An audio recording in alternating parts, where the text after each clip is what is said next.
नमस्कार दोस्तों, जी की सफारी में आपका स्वागत है। आपके लिए आज फिर से हम 10 बहुत अच्छे प्रश्न लाए हैं और इससे पहले कि हम आगे बढ़ें, आपसे मैं फिर से रिक्वेस्ट करता हूं कि आप हमारे चैनल को सब्सक्राइब करें और बेल आइकन दबाएं ताकि हमारा कोई भी नोटिफिकेशन आप मिस ना करें। ठीक है दोस्तों, तो देखते हैं सबसे पहला प्रश्न। हमने रखा है तीसरा प्रश्न स्क्रीन पर, मैं आपके लिए ला रहा हूँ सबसे पहला प्रश्न। और पहला प्रश्न कहता है, नंदा देवी पर्वत किस राज्य में है? दोस्तों, नंदा देवी पर्वत जो है, आपको पता होगा कि हिंदुस्तान में, भारत में बहुत सारे ऐसे पर्वत हैं जो दुनिया के सबसे ऊंचे पर्वत शिखर में आते हैं। जैसे आपको पता होगा कि माउंट एवरेस्ट पर्वत जो है ये आता है नेपाल में, ये इंडिया में नहीं आता। तो इंडिया में जो पर्वत शिखर है उसमें से नंदा देवी एक है। और प्रश्न कहता है, नंदा देवी पर्वत किस राज्य में है? इसका उत्तर है उत्तराखंड। उत्तराखंड को हम देवभूमि भी कहते हैं।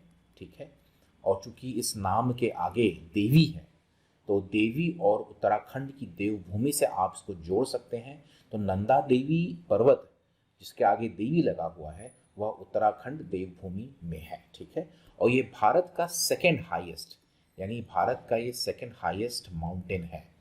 दूसरा सबसे ऊंचा पर्वत शिखर जो है वो है नंदा देवी। पहला कौन सा होगा दोस्तों? पहला मैं लिख देता हूँ यहाँ पर, कंचनजुंगा। ठीक है, तो कंचनजुंगा जो है वह आपको दिख जाता है सिक्किम में। ठीक है, उसका कुछ हिस्सा सिक्किम में आता है, कुछ हिस्सा नेपाल में आता है। ठीक है, तो कंचनजुंगा जो है वो भारत का सबसे ऊंचा पर्वत शिखर है, वह आता है सिक्किम में। दूसरा जो सबसे ऊंचा है वो है नंदा देवी, वह आता है उत्तराखंड में। ठीक है, दूसरा प्रश्न कहता है, भारत का पहला सीमेंट कारखाना कहाँ बना? दोस्तों, भारत का पहला सीमेंट कारखाना 1904 में चेन्नई में बना। ठीक है दोस्तों, याद रखो, भारत का पहला सीमेंट कारखाना 1904 में चेन्नई में बना। इसका उत्तर हो जाएगा बी। ठीक है, आगे बढ़ते हैं तीसरे प्रश्न पर।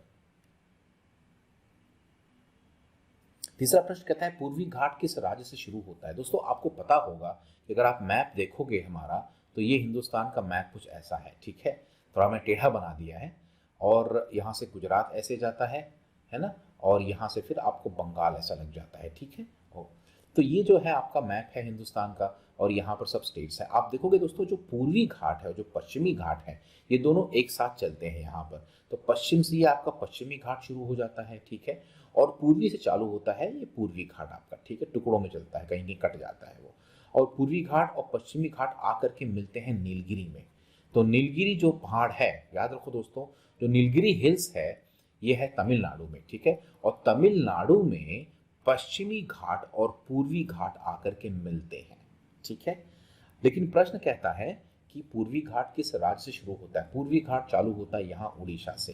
तो उड़ीसा से चालू होता है आपका पूर्वी घाट। उड़ीसा से वो आता है, तो शुरू होता है उड़ीसा से।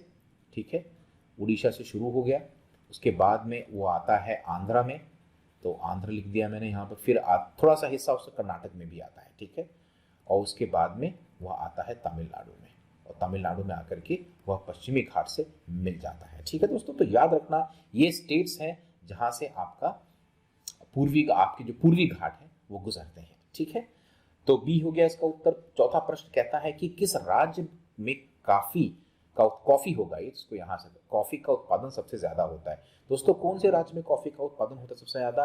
आपको जान के हैरत होगी, कर्नाटका में। हिंदुस्तान का जो 70% कॉफी है वो कर्नाटक में मिलता है, यानी कि कर्नाटक उसका उत्पादन करता है। तो 70% कॉफी कर्नाटक में है, बाकी जो 25-26% है वो केरल से आता है। ठीक है, तो कर्नाटक और केरल कुल मिला के 95% के लगभग कॉफी का उत्पादन करते हैं, और बाकी जो थोड़ा बहुत है वो तमिलनाडु से आता है। ठीक है दोस्तों, असम चाय के लिए मशहूर है, तो असम में चाय होता है, ना कि कॉफी। ठीक है, तो कर्नाटक 70% देता है, आंसर हो गया सी। बढ़ते हैं आगे। किस राज्य में सबसे ज्यादा जन घनत्व है? जन घनत्व का मतलब होता है पॉपुलेशन डेंसिटी। तो ये बड़ा ही रोचक प्रश्न है, क्योंकि हम कई बार जानते हैं दोस्तों कि सबसे ज्यादा आबादी यूपी में है, सबसे ज्यादा आबादी शहरों में, मुंबई दिल्ली जो भी आप लगा लीजिए, ऊपर नीचे होते रहते हैं। तो पॉपुलेशन डेंसिटी का मतलब होता है कि पर किलोमीटर स्क्वायर में कितने लोग रहते हैं। तो दोस्तों, आपको जान के ये मतलब हैरत होगा कि बिहार जो है ये सबसे ज्यादा जन घनत्व है यहाँ पर, क्योंकि बिहार आबादी में तीसरे नंबर पर आता है और छोटा भी है। अगर आप बिहार का साइज देखेंगे तो वह एक छोटा प्रदेश है। उत्तर प्रदेश बड़ा है, आबादी ज़्यादा है, लेकिन साइज भी बड़ा है उत्तर प्रदेश का। तो इसलिए क्या होता है कि बिहार का जो जनघनत्व है, जो पॉपुलेशन डेंसिटी है, वो काफ़ी ज़्यादा हो जाती है, क्योंकि छोटा राज्य है लेकिन आबादी बहुत ज़्यादा है, ठीक है। और डेंसिटी कैसे मापते हैं? टोटल पॉपुलेशन जो है, पूरी आबादी आप लगा लीजिए ऊपर, और उसके नीचे लगा लीजिए आप टोटल एरिया। तो टोटल पॉपुलेशन, उसके नीचे टोटल एरिया लगा देंगे उस जगह का, तो आपको जनघनत्व मिल जाएगा, ठीक है। उत्तर है ए। सेकेंड नंबर पे आता है आपका बंगाल। तो नंबर 1 पे है बिहार, याद रखो दोस्तों, नंबर 2 पे है बंगाल।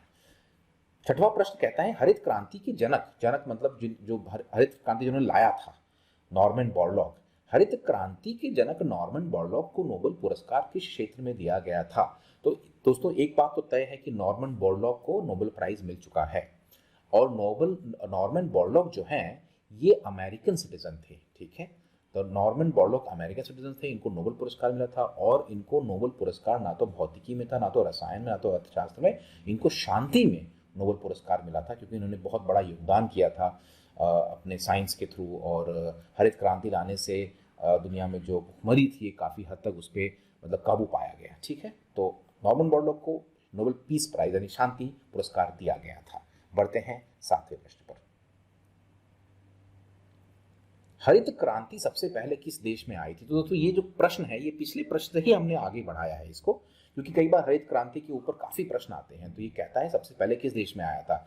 लोगों को लगता है कि भारत में आया था, बच्चों की बहुत लोगों को लगता है अमेरिका में नॉर्मन बोरलॉग पैदा हुए थे, तो अमेरिका के ही थे वो, तो क्या पता अमेरिका में हरित क्रांति पहले आई हो। लेकिन हरित क्रांति सबसे पहले मैक्सिको में आई थी, ठीक है। तो मैक्सिको, इंडिया, पाकिस्तान, मैक्सिको लगा लो, फिर इंडिया और पाकिस्तान, ये 3 ऐसे देश थे जहां पर पहली बार हरित क्रांति आई थी। लेकिन सबसे पहले मैक्सिको में आया था, इसका उत्तर हो जाएगा डी, ठीक है।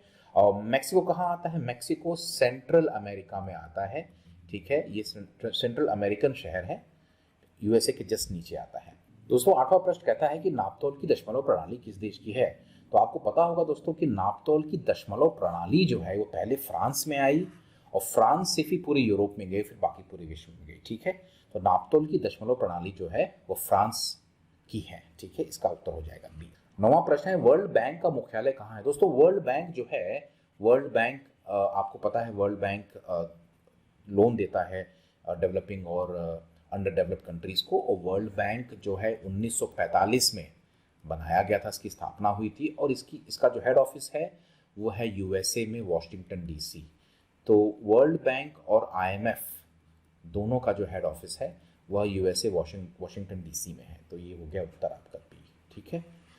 सार्क का मुख्यालय कहाँ है? दोस्तों मुख्यालय के ऊपर कई बार बहुत सारे प्रश्न आते हैं। सार्क आप जानते हैं जो साउथ एशियन जो कंट्रीज हैं उनका एक यूनियन है, ट्रेड यूनियन है, और सार्क का जो मुख्यालय है वो है नेपाल, काठमांडू में। मैं लिख देता हूँ दोस्तों, काठमांडू नेपाल में सार्क का मुख्यालय है। हालांकि सार्क की जो स्थापना हुई थी वो ढाका में हुई थी। तो दोस्तों याद रखो, सार्क की स्थापना, यानी कि अगर मैं स्थापना की बात करूं तो सार्क की स्थापना ढाका में हुई थी, लेकिन उसका जो मुख्यालय है वो है काठमांडू में, ठीक है। याद रखो, सी नेपाल हो जाएगा उसका, ठीक है। दोस्तों हमें उम्मीद है कि आपको अच्छे लगे 10 प्रश्न। अगर अच्छे लगे तो लाइक कीजिए, शेयर कीजिए और सब्सक्राइब करना ना भूलिए।